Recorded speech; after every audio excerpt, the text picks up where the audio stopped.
In this class, we're going to talk about the selection process in human resource management, how to select employees and what are the processes that may be undertaken.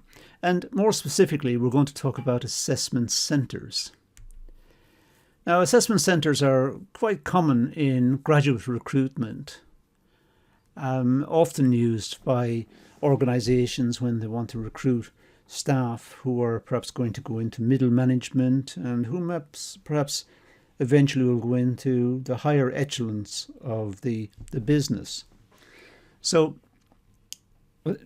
care must be taken to pick the right candidates right at the outset. So they may use outside experts, outside of the company, experts who work in assessment centres, who have an expertise in selection. The process includes assessing a group of candidates by use of a set of competencies related to the job on offer. So, generally speaking, if a company decides to use an assessment centre, they may get the applicant to work or to attend with other applicants, and they then give the group different tasks and assignments and engage in different activities, interviews and so on.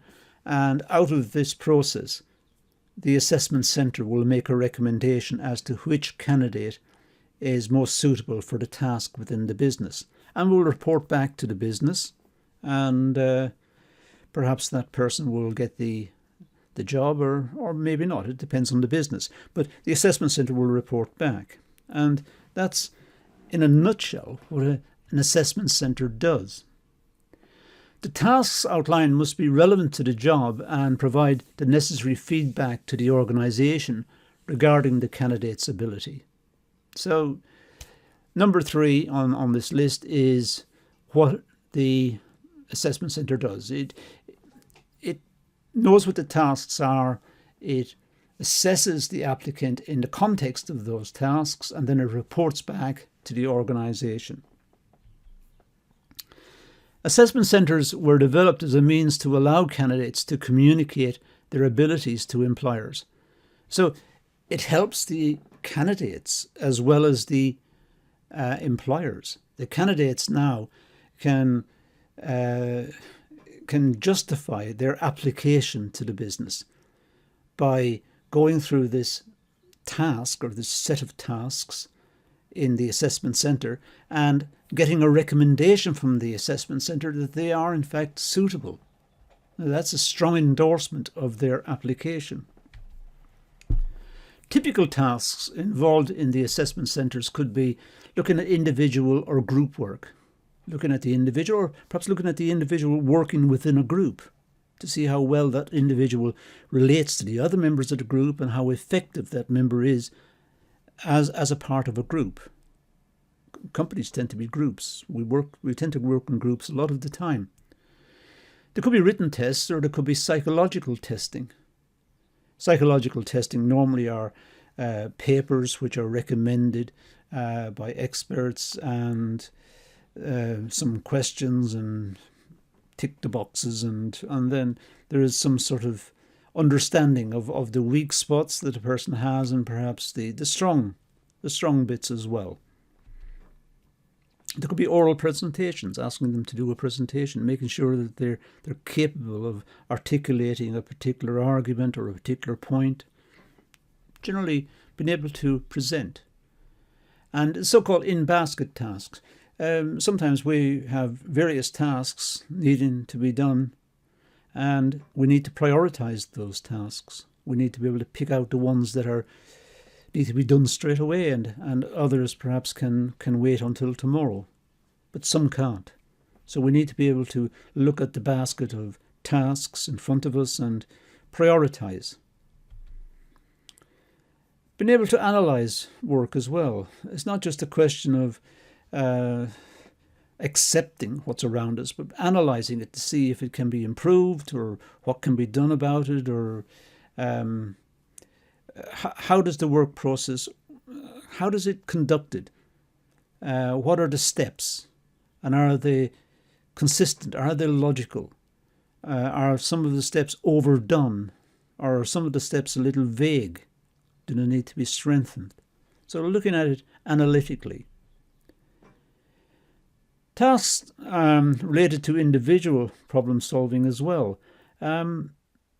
Just within our own work within organizations, we often come across individual problems that a blind spot, something we haven't come across before, and perhaps we need additional help to get across it, something we can't figure out, something we can't do, or perhaps something we can do, and we can share that experience and that knowledge with colleagues who are struggling. There could also be group discussion within the assessment centres to see how problem solving can be undertaken. If there is a problem, how can a group contribute? If the group are aware of the problem, can each one take a different perspective and eventually come up with a solution? And of course, role playing is very important, to assign roles to different members of a group and get them to enact some sort of problem resolution, to get them to work through a problem and bring it to a solution. Role playing it just to see if they're capable of doing it. So the tasks must bring out the candidate's potential to succeed. There's no point in having the tasks just for tasks' sake. They must shed light on the candidate's potential to succeed.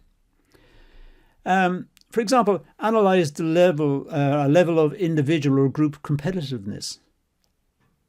Look at the individual and see how competitive is that individual, how the individual wants to succeed, wants to be the best, but not at all cost. You don't want to upset colleagues or trample on colleagues either. You need to just prove that you're the best by demonstration. You solved the problem fastest and you're the most reliable. Don't upset members of the group, but realise that you are in a competitive situation, but generally come across as caring, understanding, but at the same time you can do the job very efficiently and competently. Individual cooperation and leadership skills is also important. Looking at the individual and being able to appreciate that individual has got leadership, is able to lead others and make recommendations and suggestions that are useful and others can follow and understand very clearly. That's an important attribute that, again, the assessment centre can start to spot and recommend to the employer. So bringing new ideas to the table. Someone who's interested in the work, and not just interested in the work, but is engaged with the work and is thinking about the work and can bring new ideas and suggestions. Not always to be accepted, but at least there's something new coming through all the time. And that's to be welcomed. So the assessment centre can figure this out and make a recommendation to the employer based on it. Say that this person is full of ideas. You may appreciate having this person on your team. So looking at individual or group ability to complete tasks in each time. Looking at presentations. Looking at how they organise presentations, who leads the presentation and how is the presentation constructed and how did they go about doing it and what were the problems when it was done? Where did it fail? What are the criticisms of it? And without trying to blame anyone, but who was the weaker ones and who were the stronger ones and who tried to cover the problems that emerged, if problems emerged? Who was the one who tried to step in and smooth it all out? That's important. So general presentation skills are important. Interviewers must have the ability to spot potential through observing tasks. Well, that's what the assessment centre is about, trying to spot the tasks and trying to spot who's able to complete the tasks. The interviewers must, in the assessment centres, the interviewers must be trained to effectively perform their task. For example, they must be able to observe, record information, analyse and evaluate behaviour. That's what the assessment centre does. And in so doing, they're able to make recommendations to the employer that this employee is competent, or this employee will need further training or further development, or some recommendation. But it's based on their evidence, not based on prejudice or based on anything else, just based on the evidence that they can take out of their analysis of that situation. Excuse me. They must also be able to compare findings against job descriptions and job specifications, or person specification. They must know what the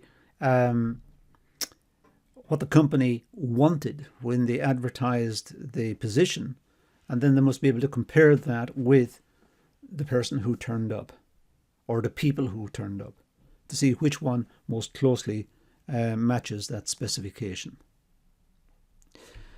And that's assessment centres, a valuable topic in the HR area of study. Thank you for watching.